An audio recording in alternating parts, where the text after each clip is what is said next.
All right, folks, I just returned from the match down in Arbuckle, the very first of the new Pursuit Series from PRS, and getting a lot of people asking about it, exactly what the differences are between that and an NRL Hunter, and I'm going to make a little short video kind of going over the experience. So the first big difference that you're going to notice is that you don't just run the three stage styles that you have in NRL, the 1 and 4, 4 and 1, and 2 and 2. You they have a lot more interpretation to do whatever they want. There was one type of stage that was 9 points with a very interesting and cool way to do vitals. I really loved that. My personal favorite, the double sighting pin stage, where you had to move and then see targets from a different spot. Incredible.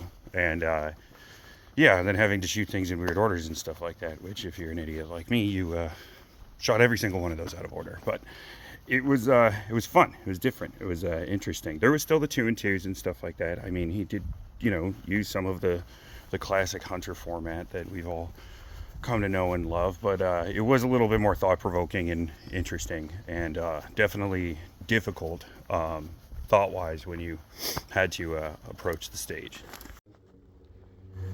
And then the other big thing is obviously what people have been talking about is the handicap issue, the changing the classes and stuff like that. And so I think it's pretty interesting. I was a fan of it. It only gained me 3 points because my gun is so light. But besides, like, it really made you think about what should I run, what should I create, whatever. Like, should I run with a PRS caliber like a Dasher or a GT or something, and then lose those power factor points and then make it up in, recoil management or whatever? Or should I run a 10-pound 300 Norma like a certain guy we know did, and gain a whole bunch of points in the beginning, and then I have to deal with running a 10-pound 300 Norma all day?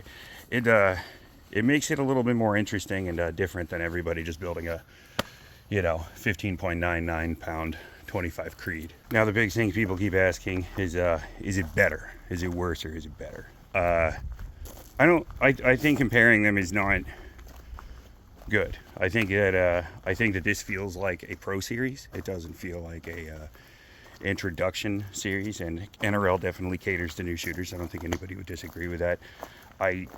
This definitely didn't cater to new shooters as much. That being said, the target finding was pretty easy at it. The shooting was difficult, though. It was more like PRS style shooting. There was you got to know what you're doing. It wasn't like you're shooting 4.5 mil wide Badgers or something. It was like, it was spicy. There's like 2/10 targets and stuff.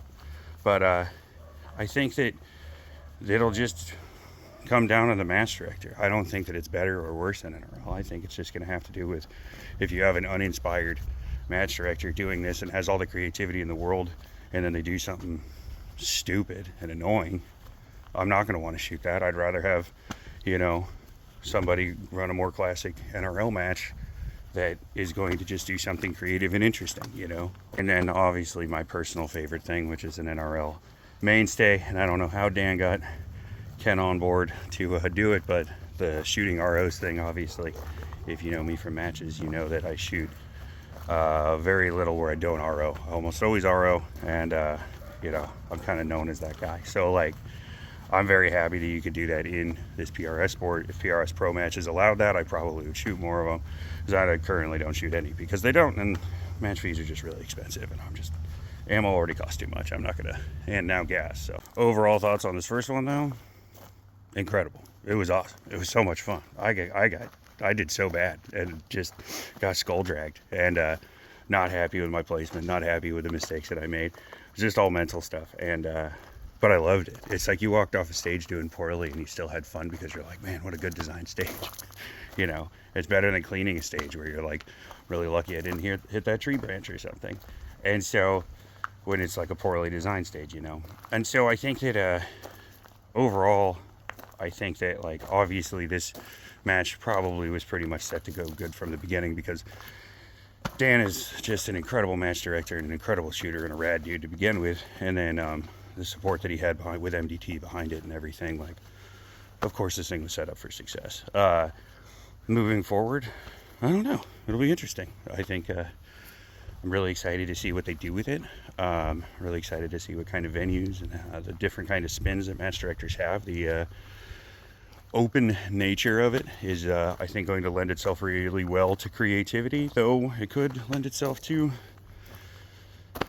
something kind of aggressively bad, depending on how you did it. So I think if you have a trusted match director who is already running a match that you like, and they do one of these, I bet it's going to rule. So, I mean, I'm looking forward to more of them. I'm looking forward to this. I'll still shoot NRL Hunter. I'm still going to shoot whatever. I mean, because it's just, I love this format. It's my favorite thing to shoot. It's my favorite precision sport to compete in. And I'm just over the moon that they're bringing something new to the table with the financial backing, the organization, and everything else behind it. That's made it such a good match, a fun match, and like also my boy Peyton walking out with a $5,000 check for taking First Sportsman is pretty sick. So yeah, happy to shoot more of these in the future, and hope I see a bunch of you guys out there.